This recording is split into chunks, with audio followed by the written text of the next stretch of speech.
Have you ever sat in that heavy silence at a family dinner?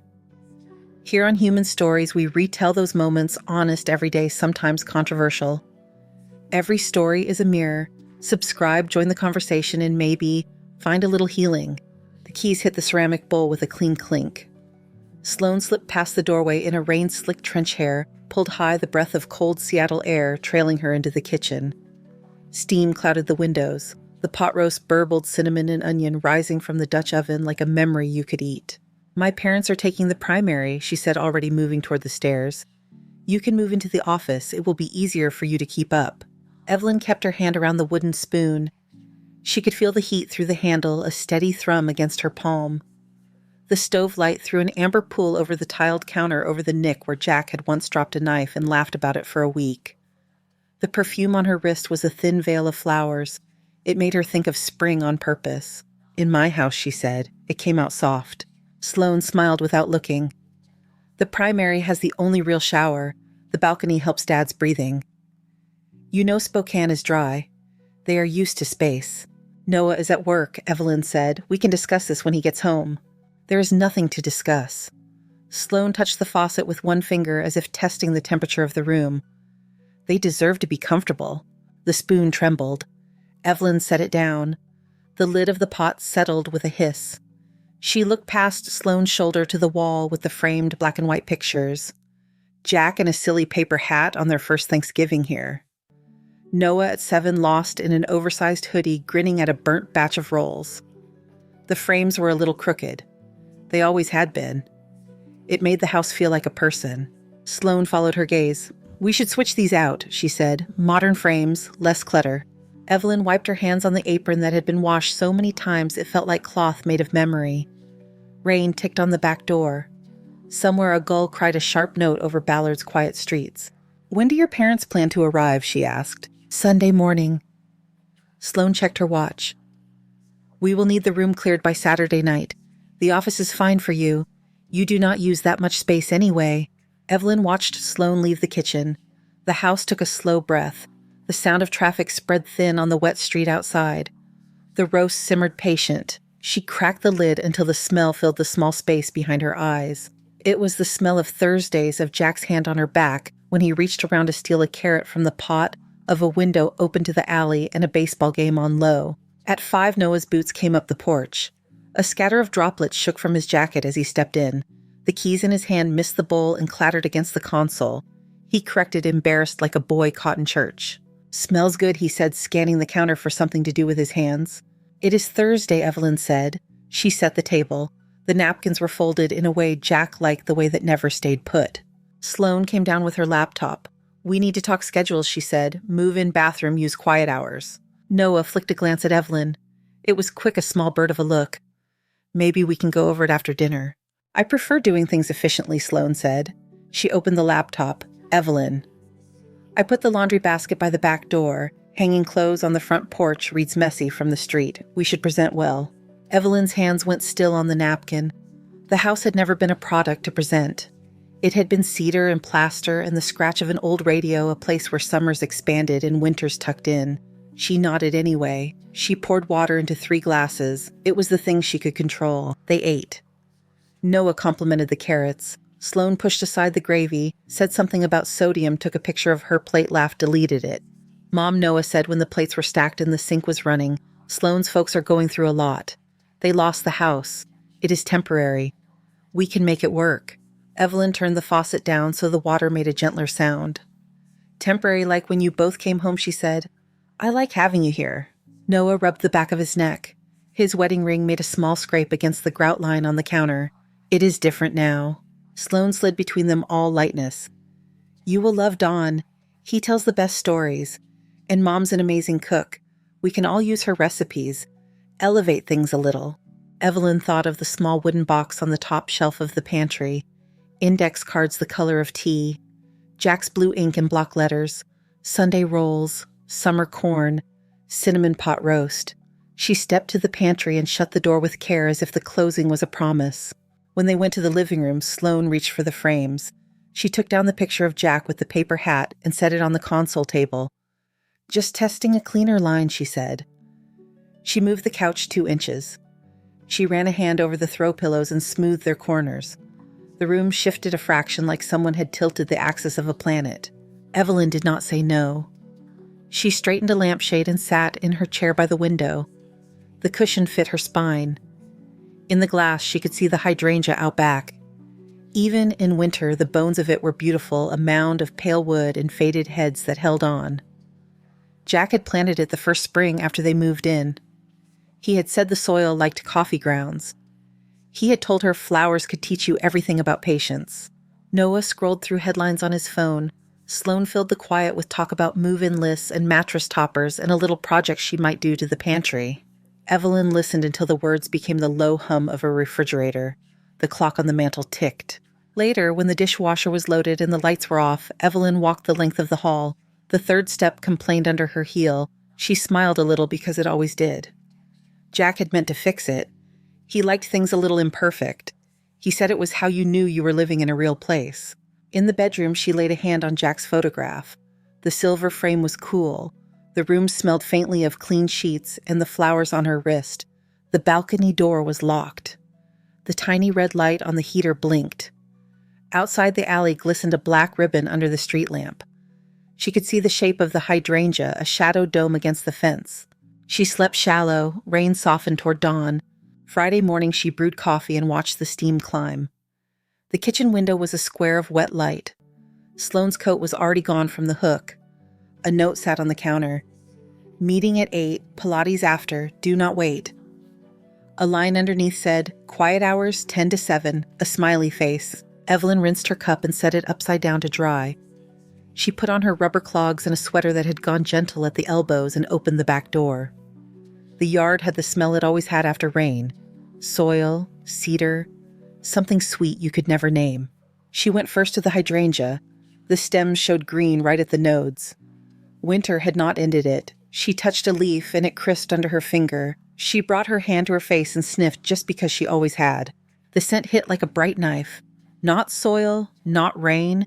The sharp hospital clean of bleach, metallic and high wrong in the cold air. It burned the back of her throat. She stepped back and the clogs sank a little into the soft earth.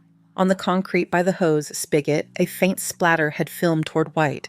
She stood still in the wet quiet. The fence hummed with the traffic 2 streets over.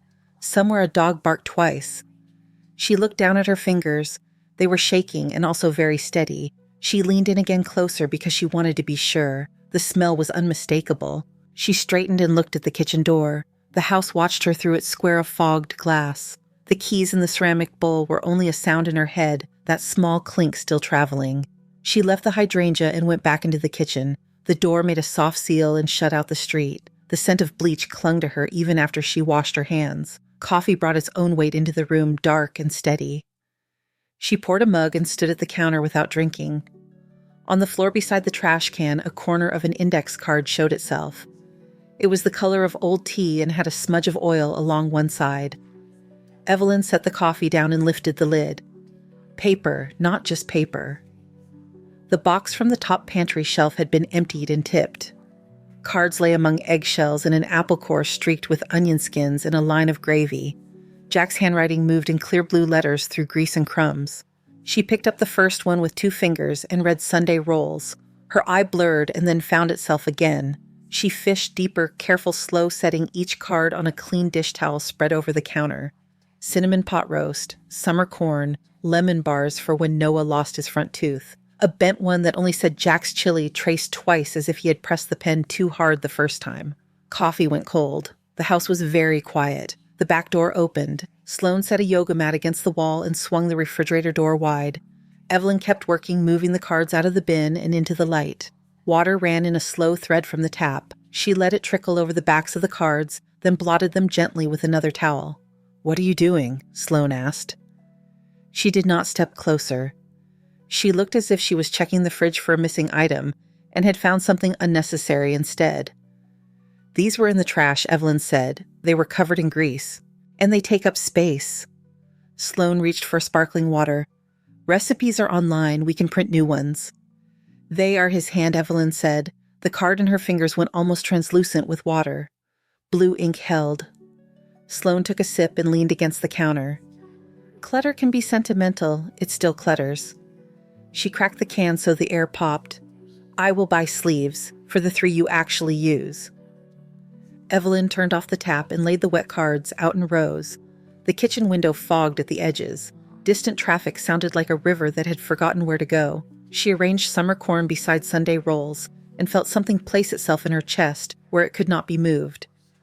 "By the way," Sloane said, tossing a glance at the hall, "we need clean visuals if your friend drops by. The front porch is not for drying sheets. It reads a little desperate from the street." "Diane is coming for coffee," Evelyn said. "Good. Text her next time." "Noah works late. He needs sleep." Sloane smiled like it was helpful, took another sip and left the room without closing the fridge all the way. Cold air hummed into the kitchen. At 10, Diane tapped the back door with 2 knuckles and peeked in. She wore a scarf that looked like a small storm and brought a bag of scones wrapped in paper. Her eyes softened when she saw the cards spread on the towel. She reached out, touched a corner with her nail, and said nothing. They took their mugs into the garden. The hydrangea sat under its dome pale and a little ragged. The air was damp enough to taste. The fence held droplets. Evelyn told a story about Jack and how he had once planted the hydrangea too close to the fence because he wanted to see it from the kitchen sink. Diane laughed in a soft way and covered Evelyn's hand with hers on the table. They were still laughing when Sloane stepped out onto the stoop. Her voice was light in volume and loud in intention. "Could you keep it down? Noah has a headache. He's trying to rest. Next time, let me know before you invite people over." Diane stood, her scarf shifted on her shoulders. "Of course," she said. She put a palm on Evelyn's arm. "I will call you later." Evelyn watched her leave through the side gate. The latch clicked like a small clock striking, an hour no one expected. She sat back down. The garden smelled like cedar and something far too clean. She stayed a long time until her mug cooled. Inside, Sloane's laptop spread its light onto the dining table. A printed sheet hung on the fridge with a magnet that looked like a salmon. House guidelines, the heading said. Quiet hours 10 to 7. Laundry out of sight. Candle fragrances only. Pantry reorg in progress. Underneath, in smaller type bathroom schedule TBA. Noah came out of the bedroom with his hand in his hair. He had the look of a person who had been woken too soon and was trying to catch up. He kissed Evelyn on the temple and reached for a glass of water. His eyes shifted toward the cards without landing. She asked Diane to whisper. Evelyn said. She kept her voice even. "It is morning." He drank half the glass. She did not mean anything by it. She is trying to make things smooth. Smooth for who? For all of us. He set the glass down and looked at her. "Mom, can you just work with her?" "She's doing her best." "My best came before you were born," Evelyn said. It slipped out before she could check it. She watched it land between them. He blew out a breath. "Do not make this a thing. Please." He picked up his phone and escaped back down the hall. The third step on the stairs made its small complaint. That afternoon, the house felt like a person who had just had furniture moved and was waiting to see what had been taken away. Evelyn put the cards in a wide glass dish to dry. She set the dish in a square of sun that had found the end of the counter. Sloane rearranged the living room only a little but enough. The couch angled toward the window. The frames that were still up lined themselves in a straight grid. The picture of Jack in the paper hat remained on the console face down like a book set aside mid-chapter. Sloane approached with an empty diffuser bottle. "We should avoid strong scents. Synthetic blends trigger migraines." Evelyn lifted her wrist and caught the faint flowers that had become part of her skin. "I have worn this for years." Then Noah is used to it. "My parents are not." Sloane smiled. "It will be an adjustment." Evening brought rain back in a fine thread. Evelyn made soup and put a loaf of bread in the oven. She could feel the day collecting in the back of her neck, heavy as if the weather had taken up residence there. Sloane set the table with placemats that said, "Gather." Noah came to dinner with the distracted look he wore when he was still half at work. Between spoonfuls, Sloane reviewed a list. Move-in window, grocery rotations, guests. We should have a shared calendar.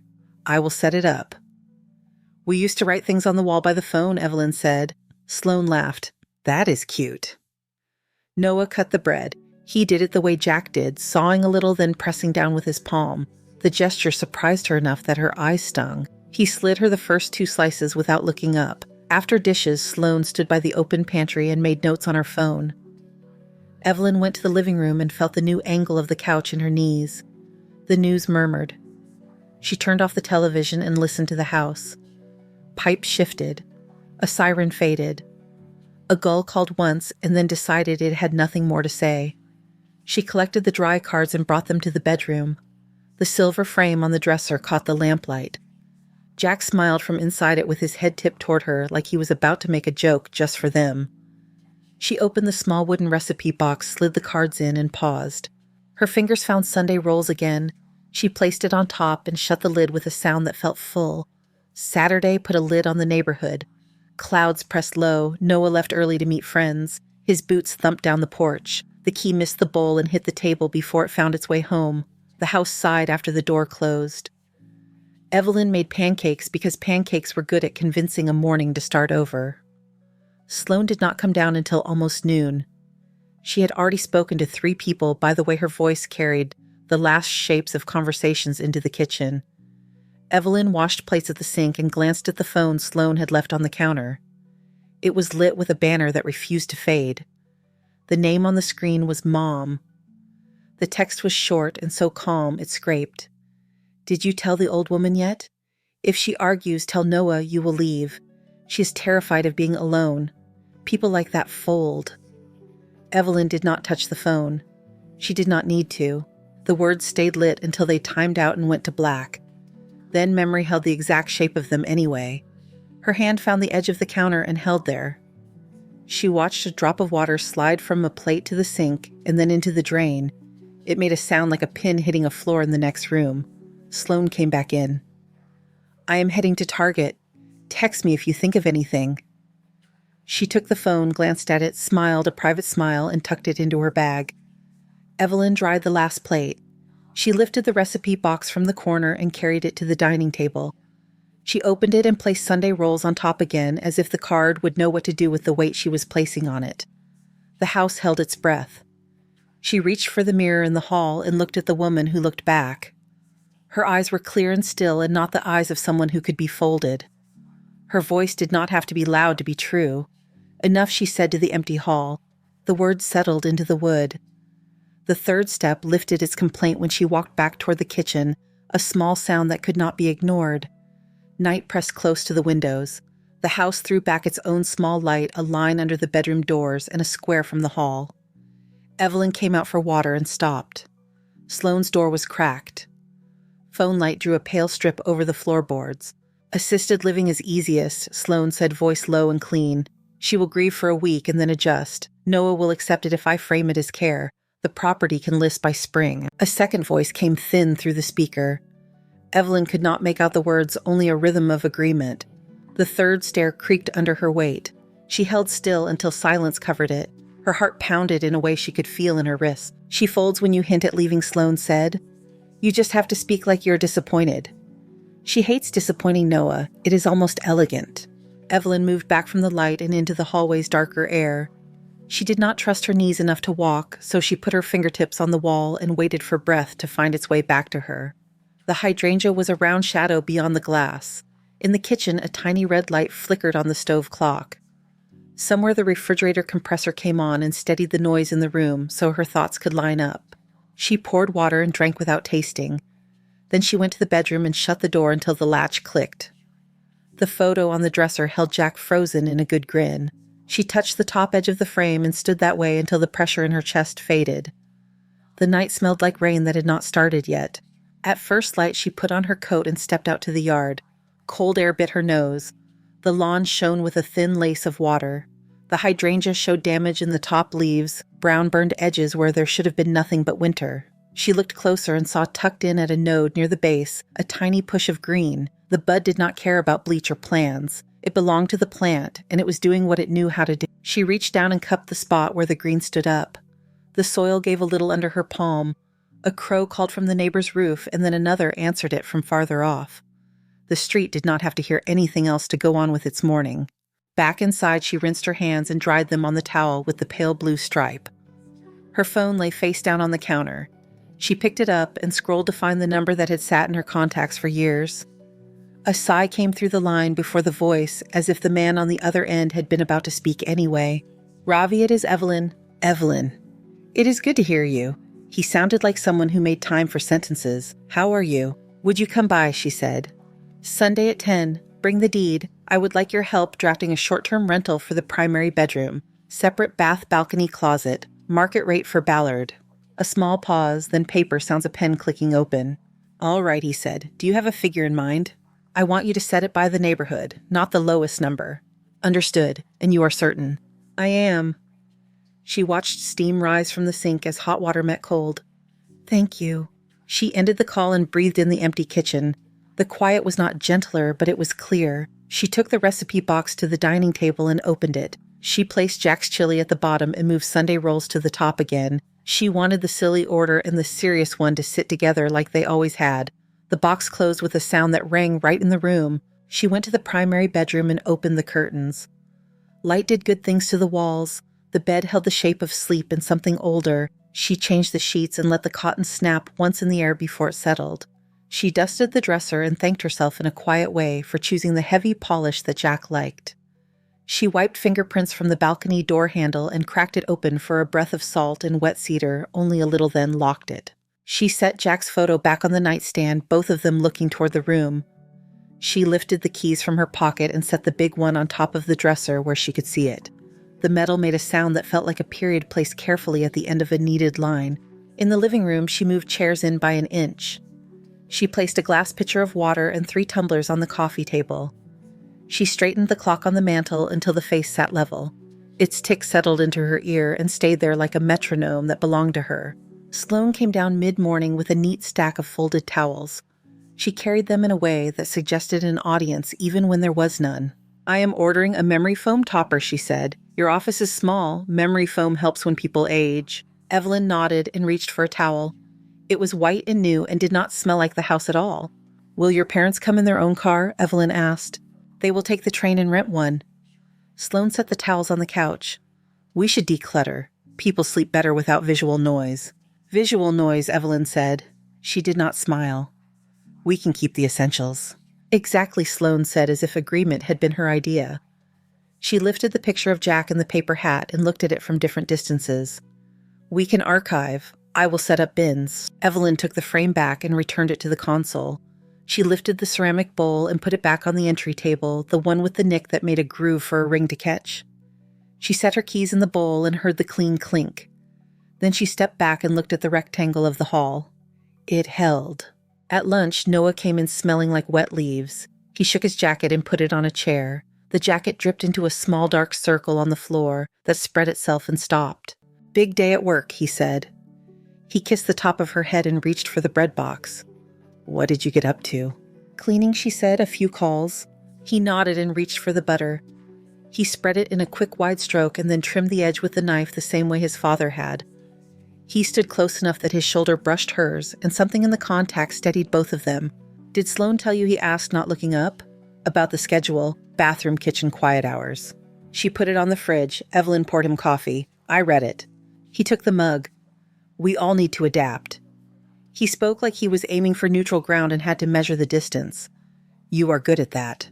"I know how to live in my house," Evelyn said. The words were even. They did not need to travel fast to get where they were going. He looked at her, then away. "Are you packed for the office?" "I have what I need," she said. He opened his mouth and then shut it. He took a drink of coffee and set the mug down exactly on the ring a mug had made the week before. "I will fix the squeak on the 3rd stair," he said to change the channel in his head. "You can leave it," she said. "It tells the truth." Afternoon slid along the windows. Sloane left and returned with shopping bags that had the same logo printed on them. She rearranged the bathroom drawers and lined them with paper that smelled like lemons. She put a small vase on the dining table with eucalyptus stems that touched the air and made it smell faintly green. She wiped the fridge and moved Evelyn's magnet, the ceramic salmon, all the way to the side panel. Evelyn stood at the sink and washed a plate until it squeaked under her dishcloth. She dried her hands and went to the hall mirror. She adjusted the light switch so that the entry glowed. She placed a folded paper on the console under the bowl of keys. It was the copy of the deed that Ravi had emailed and then printed for her. She did not need to look at it to know what it said. Evening settled into rain again. The house embraced the sound the way a coat holds a person in weather. Evelyn checked the hydrangea through the glass and saw the bud as a slightly darker shadow against the stem. It had changed since morning only by the measure of faith. She turned off the kitchen light. The clock on the mantel kept time with her breath. The third stair spoke softly when Noah went up to bed. In the quiet that followed, she lifted the keys, felt their weight and returned them to the bowl. The clink was clean and final in the dark. Sunday came bright and sharp, the kind of Seattle morning that pretends it never rains. Evelyn made the bed tight enough to bounce light. She opened the curtains and let the room take a breath. The house smelled like lemon oil and coffee. The clock on the mantel counted toward 10 in clean clicks. At 9:30, the doorbell gave one polite note. Ravi stood on the porch with a leather case and a wool scarf. He stepped in and took everything in with a single look. The console table, the ceramic bowl, the small stack of papers under it. He nodded like a man confirming a recipe he already trusted. "Good morning," he said. "May I set up at the coffee table?" "You may," Evelyn said. She poured him water and carried it in on a tray. The tumblers touched the glass pitcher with a round sound. Ravi placed the deed and a short document on the table. He slid a pen beside them.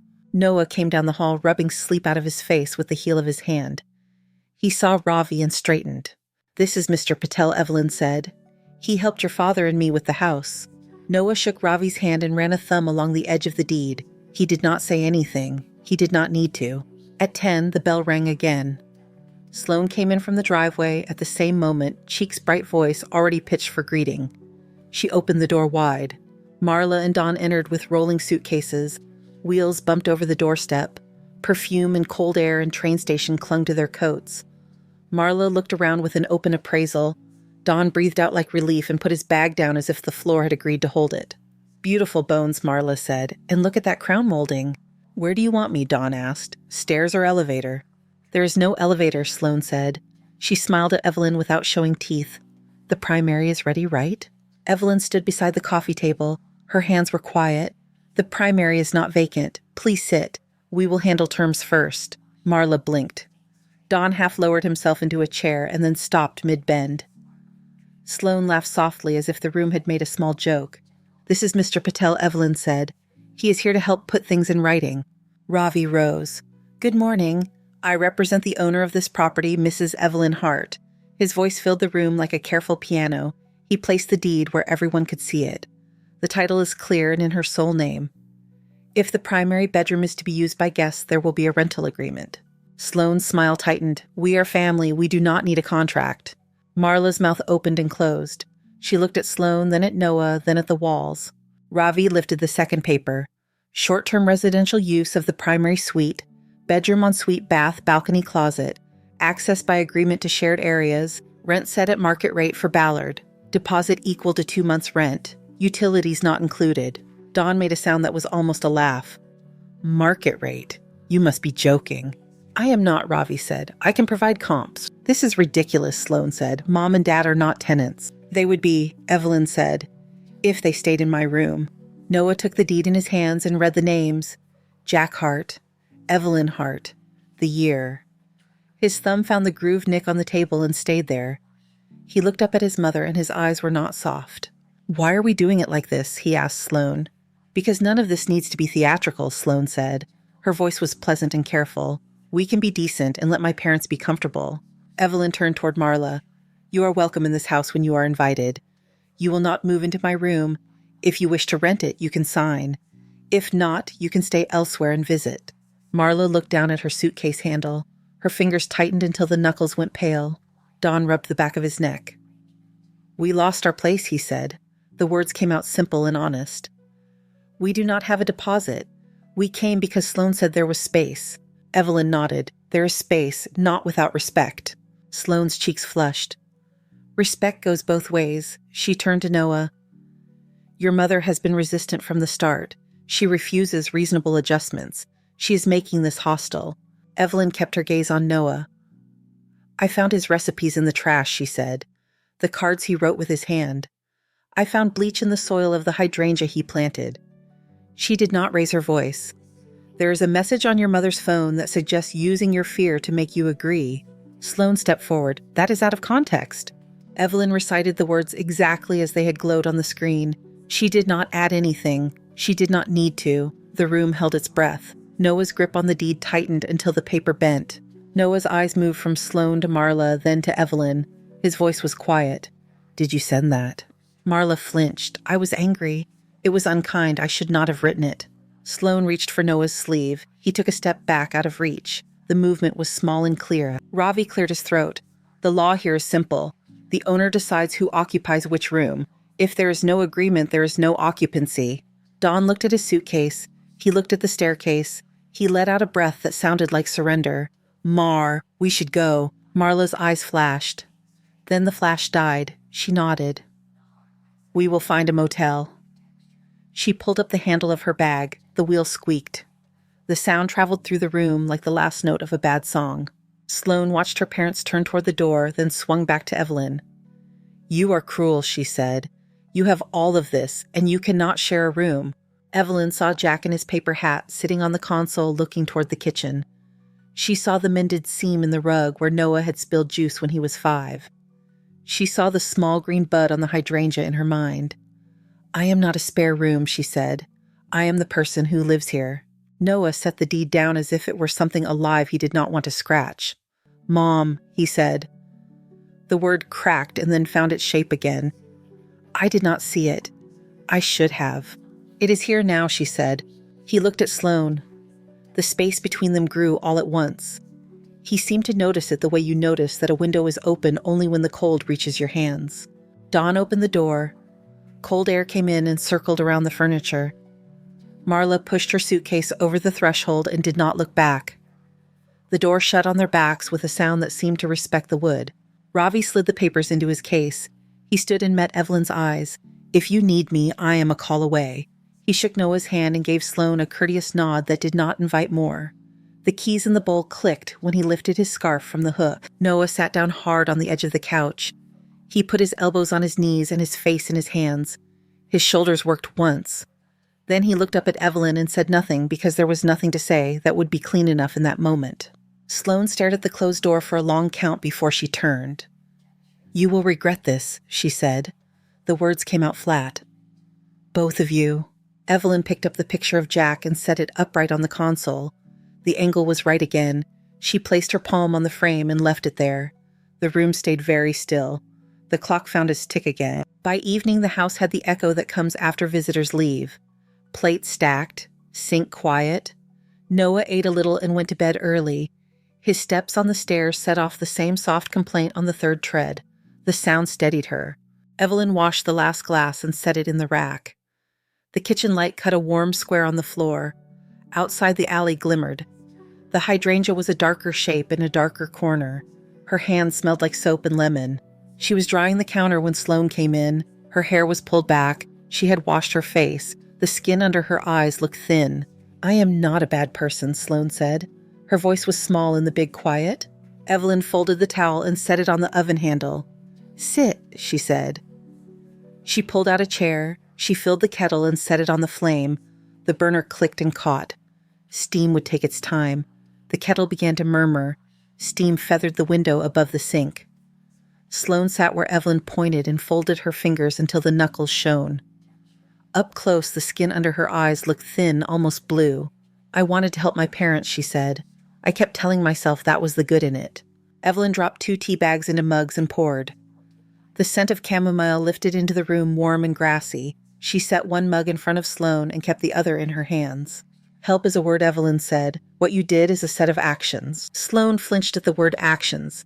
She did not look away. "I am sorry I threw away the cards. I am sorry about the plant. I am sorry for the message. I am sorry for the tone." She tried to smile. "That is too many words for sorry." Evelyn looked at the steam. "You said what you said." Sloane stared into her tea as if it might tell her how to be. "Noah loves you. I knew that. I did a lot with that knowledge." They sat until the kettle cooled on its own. Rain ticked at the window and then stopped. In the quiet, the house held them without choosing sides. Sloane tipped her mug and let it warm her palms. She stood first. "I will go to bed," she said. "Thank you for the tea." "Good night," Evelyn said. Days rolled in with a softer sound. The printed guidelines stayed on the fridge, but no one looked at them. Evelyn made breakfast and ate slowly. She watered the hydrangea from a watering can that had belonged to Jack, and left a dark mark on the patio where she set it down. The top leaves still showed their burn, but the bud at the base pushed out a shade deeper than the day before. On Wednesday, Noah stood in the doorway of the bedroom with his hands in his pockets. He had shaved too fast and missed a small line along his jaw. He took the shape of the room in and then looked at the carpet. "Can we sit with Sloan tonight?" he said. "I would like it if you were there." When evening came, the three of them sat in the living room with the news turned off. The couch angle still felt new. Sloan sat with her hands together. Noah chose the edge of the chair where he could see both of them. His knee bounced and then stilled when he caught it.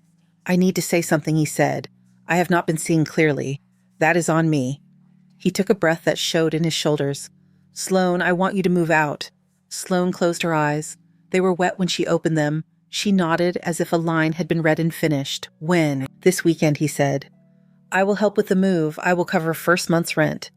"I'm not leaving you stranded." She looked at him and then at Evelyn. Her mouth moved without sound when then found a sentence. "I hurt you," she said to Evelyn. Evelyn rested a palm on the arm of her chair. The fabric invited the hand to stay.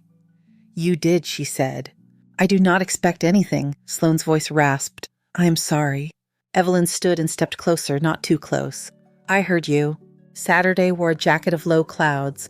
A small truck backed into the driveway with a careful beep. Boxes moved through the front door like squares of a life, pacing out clothes and a lamp and a mixer still in its carton. Noah lifted more than necessary, breathing hard, head down. Sloane wrapped glass and towels without asking which belonged to whom. They met by the ceramic bowl where the keys lived. Sloane's purse strap slid along her shoulder and stopped. She put a hand on the bowl, then moved it away as if it were a line she should not cross. "Goodbye," she said. "Goodbye," Evelyn said. "Take care of yourself." Noah walked her to the truck and stood with his hands on the frame while the driver checked the straps. Sloane gave him a look that held things you cannot say in a doorway. He hugged her once. When she climbed into the cab, she did not look back. The door closed with a plain sound. Noah came inside and shut the front door. He stood with his back against it and let his head fall forward. For a moment, he looked like a boy after a game that had gone wrong. Evelyn went to him and put a hand to his shoulder. He pressed his palm over her hand and did not speak. The house eased into its rooms. The picture of Jack in the paper hat went back on the wall. The couch angle returned to the original notch in the rug. The ceramic salmon magnet took its old place on the front of the fridge and held a grocery list with a pencil smile. The recipe box lived on the pantry shelf where it could be reached without a step stool. Evelyn dabbed a little perfume on her wrist and could feel the day adjust to accommodate it. Diane came through the gate on a Tuesday with a pie and a joke about her scarf being too dramatic for a normal morning. They sat under the hydrangea and watched the bud become something deniable only by lies. It made a gentle sound in the wind that said nothing and everything. They talked about a book and the price of apples and the board that creaked on the back steps. On a Thursday, the pot roast went into the oven. Cinnamon and onion rose into the house and turned the ceiling into a lid a person could trust. Noah arrived late and stood in the kitchen doorway, just breathing. He did not say a big thing. He said carrots again and smiled in a way that had weight behind it. Spring loosened itself into the neighborhood. The bud on the hydrangea broke into layered blue, then more buds followed. The plant leaned with its own bloom, heavy and sure. Evelyn caught herself watching it from the kitchen window the way Jack had said she would, as if flowers could be news. In early summer, Noah brought someone home. Paige Allen stood on the porch with sunflowers wrapped in paper and a kind of unmaking smile. She wiped her shoes on the mat with care and said hello, like a person who knew how to be in a room. "Mrs. Hart," she said. "I have heard this kitchen is where the good things happen." "It is," Evelyn said. "Call me Evelyn." They cooked together that first afternoon. Paige chopped onions with a neat rhythm. She asked where things lived. When she reached for the salt, she did it after a question. She listened to the sound of the pot the way a person listens to a story. Later at the table, she picked up her glass and spoke without preamble. Noah glanced at her and then at Evelyn. "We wanted to ask something," he said. He looked a little sheepish and a little proud. Paige set her glass down and folded her fingers. "If the idea of us staying here is comfortable for you, we would like that. Under your rules first." Evelyn felt something gentle and deep move in her. She nodded. "Thank you for asking." "If it ever stops working for you," Paige said, "we will find a place. No questions asked." "Eat," Evelyn said, because the food was hot and the moment did not require more. In the store on a Tuesday, when the price of eggs had gone up again, she saw Sloane near the dairy case. The big lights made the floor shine too much. Sloane wore a plain jacket and carried a small basket. For a heartbeat, both of them looked around for exits. Then they walked toward each other. "How are you?" Sloane asked. "Fine," Evelyn said. "You?" "Working. Saving money." Sloane looked at the floor, then up. "I started therapy. It helps me think without winning. I wanted you to know that I'm trying to be better than I have been." Evelyn watched her face and saw enough change to believe that sentence might be true. "I hope you are," she said. "Do you hate me?" Sloane asked. The words came out like she was testing a tender tooth. "No," Evelyn said. "I do not hate you." Sloane breathed. "Can you forgive me?" "I already did," Evelyn said. "I remember. I do not carry it." Sloane nodded. Her eyes went bright in a way that had nothing to do with the store's lights. "Thank you," she said. She took a carton of milk and moved past with a slight smile, as if that was all a person could safely carry down that aisle. The year rounded itself. The hydrangea went wild with bloom. The third stair still voiced its small truth. The ceramic bowl by the door held keys that came and went and always returned. The house learned new sounds and held old ones without spilling. On a Sunday, Evelyn pulled the wooden recipe box from the pantry and set it on the counter. She lifted the lid and saw Jack's blue ink in the curve of his hand. She took out Sunday rolls and placed it on the cutting board. The paper had softened at the edges from years of use. It did not mind.